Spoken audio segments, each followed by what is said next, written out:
Hello everybody, it's Chibi, and today I'm going to be doing a manga chapter review of Hunter x Hunter chapter 347. Now, before I dive into this chapter and actually start talking about it, I just want to mention something real quick. This chapter was very, very simple compared to the previous chapters I have reviewed. I don't know if it's just me, if anyone else, when they were reading this for the first time, realized that, but the dialogue was a lot less heavier compared to previous chapters. Like, this chapter was like a breeze to read compared to previous chapters. I was actually incredibly shocked. I thought something was going on in this chapter with how quickly I read it. I mean, it only took me 20 minutes instead of the average 30 to 40 minutes. So, yeah. Now, the thing is, okay, this chapter of Hunter x Hunter focuses on one area of the story, the current ongoing arc of the Dark Continent. It focuses on Jin and Pardiston's entire group, and that's exactly what this chapter focuses on. You don't really get to see any other characters besides what's going on around them, and that's a good thing, because we have a change of focus, and we have it to where we're getting some really good progression with their side of the story in this arc. Now, I want to just start off and talk about the natural talents of Jin. Wow.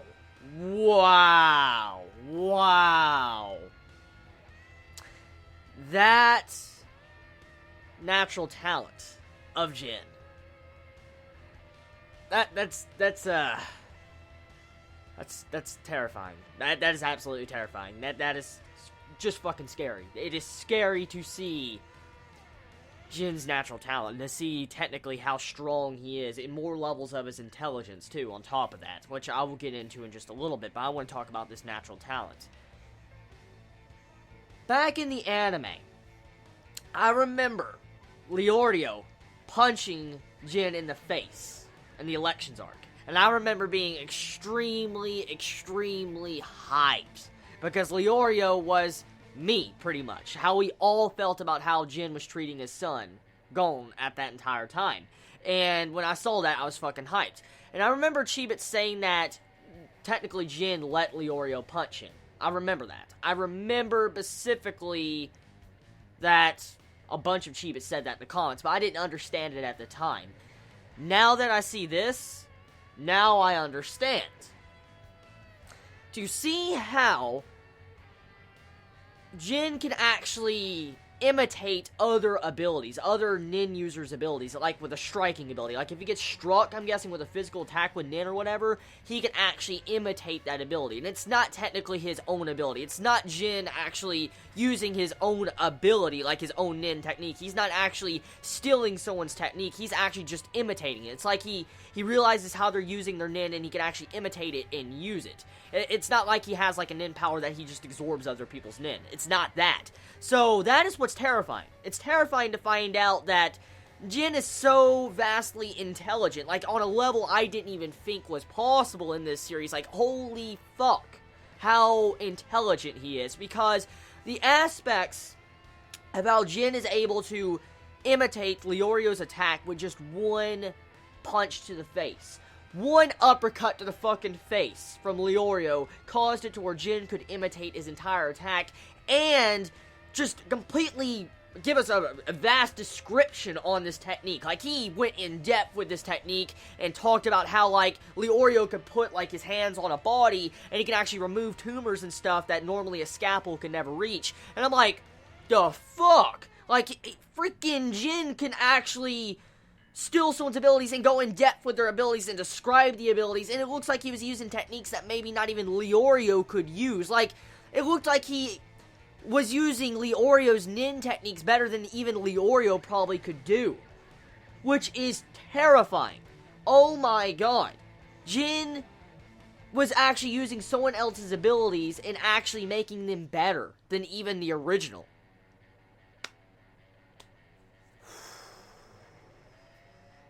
That's intelligence. That's fucking intelligence for Jin to be able to do that. For him to actually be able to go in depth with these different techniques that he imitates. I'm curious on how many techniques he's actually imitated. Like, how many he has under his belt. Because, supposedly, he said he has a natural talent. I don't know exactly specifically what this natural talent's about. It could just be genetics. It can be just because he's just fucking crazy, terrifyingly strong or intelligent, or he's just so fucking intelligent that he can instantly deduce what an ability, like a nin user's ability is and how to use it.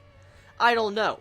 But it makes me question, how many abilities does Jin really have underneath his belt? Like, we gotta think about this, okay?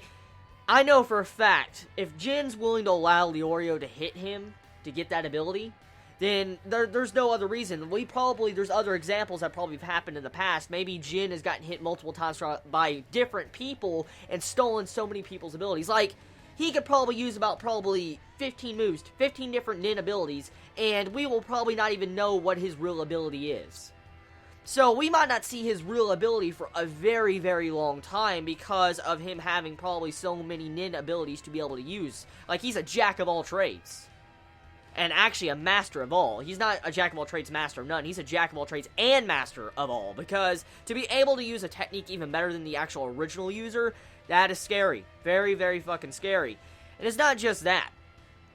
To find out, like, we might not see his ability for such a long time is scary too. Because, I mean, Pariston in this chapter, we get his actual angle on, like, his perspective on this chapter. Like, we find out that these, like, army soldier dudes that came in last chapter, I remember the last chapter I reviewed, they came in and pretty much were saying to Jin and Pariston, like, oh, you have two options, whatever, you can, like, die or whatever, or leave and stuff like that, you gotta fight it out. And I remember how, you know, Jin and Pariston gave their own different answers at the end, and then pretty much they were about to get into a fight. Well, we find out in this chapter that Pariston actually organized this. He set this up. He set up this entire little ordeal going on with these soldiers coming in and trying to pretty much execute Jin, pretty much, or kill him. And the thing is, this entire, like, circumstance of what they were trying to do was to actually get Jin to use his nin ability, for Pariston could see what his ability is. So, yeah. The entire angle on this chapter was Pariston trying to figure out what Jin's ability is. He's trying to figure it out, and then Jin pretty much just bitch slapped him in the face with words like, oh yeah, you need to come at me next time if you actually want me to use my ability. So I'm like, oh shit. Pretty much you had it to where Jin said to Pariston, like, don't send me your fodder people towards me. Don't send me fodder if you want to learn my ability. If you want to learn my ability, come at me next time. That's pretty much what Jin said straight out to Pariston. And I'm like, damn. He just bitch slapped him. And when that face that Pariston gave Jin, I've said it already twice in both my past two reviews. Not liking that face of Pariston. I am not liking that face. He's been showing it for the past 3 fucking chapters. And when I see that face, I sense death. I sense death, evil, malice, hatred, any word you can describe that face that is just terrifying. Because that face is a face I wouldn't want to see put towards me. Because that face would just kill you from fright. Like, it would give you a heart attack. Because the artwork in that, I will have to commend Togashi in that. He definitely knows how to do artwork when he wants to, especially with that Pariston scene. Damn. That was great. Oh my god.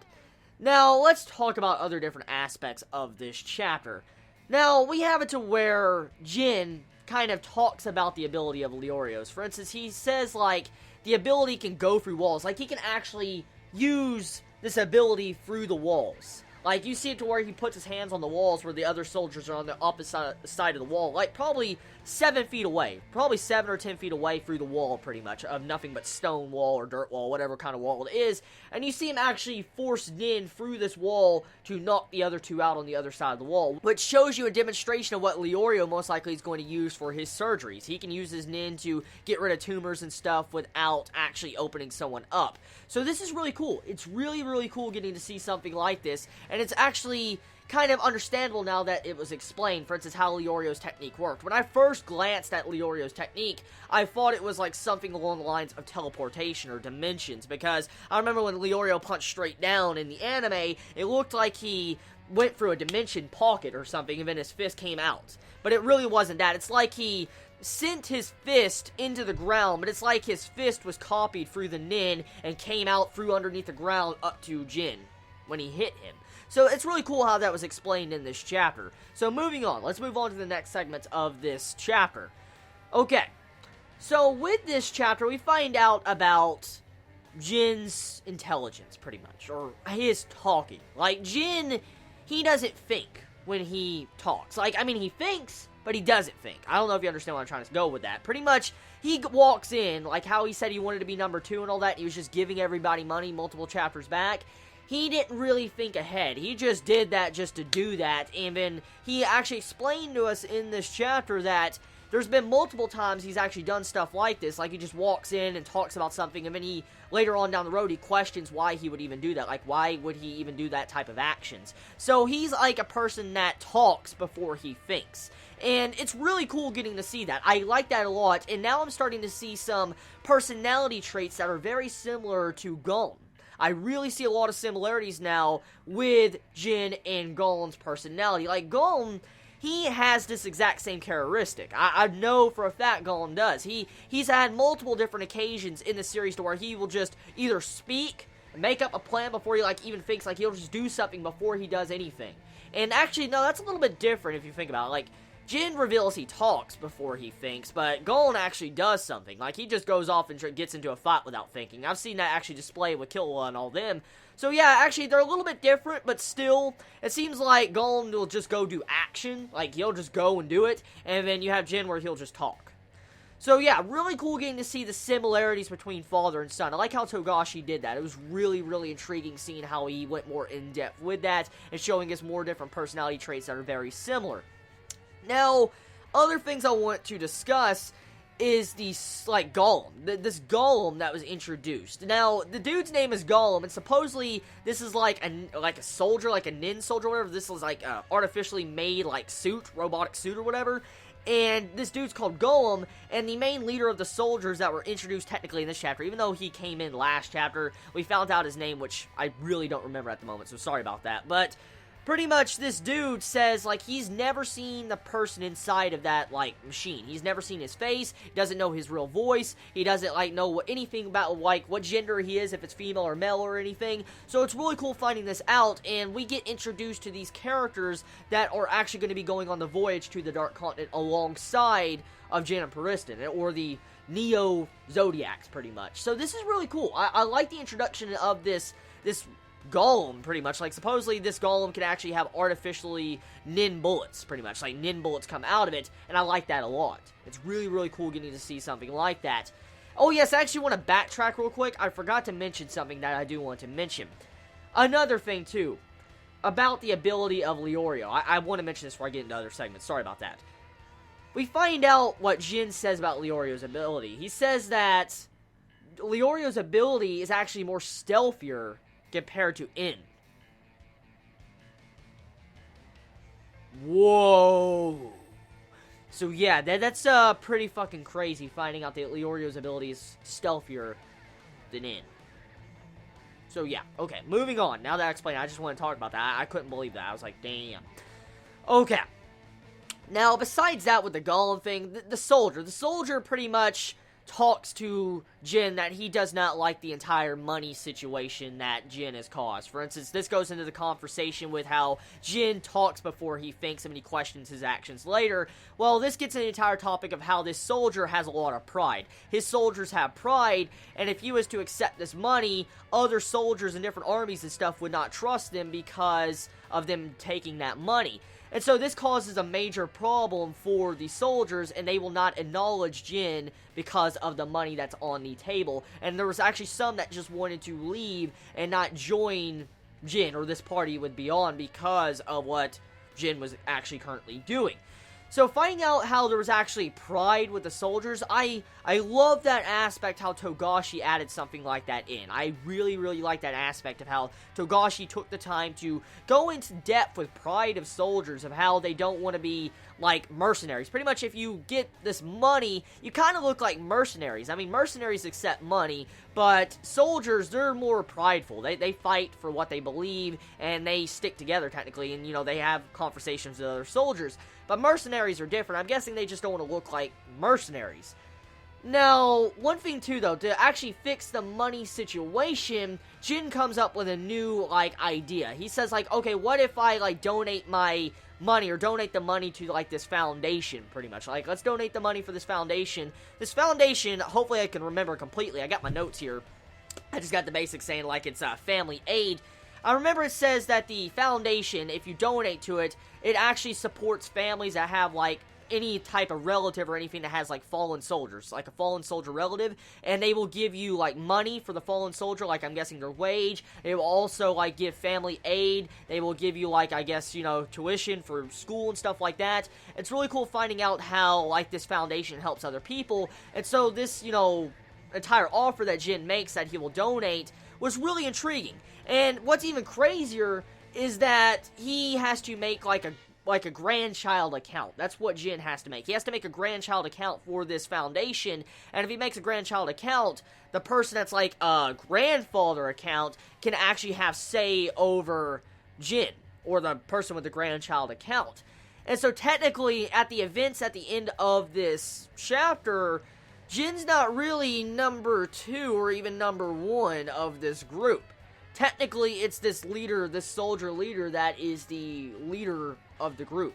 Because he says, point blank to Jin, like, since we are doing this with the foundation, like, you're donating and you'll be making a grandchild account, and, you know, I will be the grandfather account, I will have to say, and when we are in combat, like, when we are in battle or combat, I will have to say, you will listen to me. That's pretty much what he says to Jin, and Jin's like, aye, sir, and stuff like that. So, crazy how that worked out. Really crazy how Jin technically is kind of not number 2 anymore, number 1, and that dude is technically over Jin. But the main goal of Jin the entire time technically was to stop Pariston and his evil deeds from fucking up Beyond's entire objective. That's pretty much what he was trying to do in the first place. So he really doesn't need to be number 2 or even number 1, as long as if he's above Pariston and can keep him in check. There's not really much of an issue. So, yeah, the chapter is really basic. It's a basic chapter. Like, I mean, it's a lot easier than other chapters of Hunter x Hunter. Like, oh my god, it's simpler. Like, damn. And that's pretty shocking. I wonder if the other chapters I left, I think I have 2 chapters left of Hunter x Hunter, and I'm completely caught up, and there'll be no more chapters. Yeah, I guess I want to end my review here, because I think I pretty much covered everything. I mean, I think I did. So yeah, tell me your thoughts in the comments below. I love you all so much. You have a wonderful day or not, wherever you live. Please be safe, and see you next week for my next Hunter x Hunter review. I will try to get it out as early as possible next week. Most likely Tuesday. I will try to get out Monday or Tuesday. Depends on you, Chibits. If you want me to try to get it out as fast as possible, I will. The reason why I was late this week was because of me reading Toriko, Akami Ga Kill, and just editing long-ass videos majority of the week. Like, the videos I've edited this week is like, oh my god. So, yeah, that's the real reason why. But if you want me to try extra hard next week to get it out, please let me know in the comments below. You all have a wonderful day or not, wherever you live. Please be safe. Chibi out.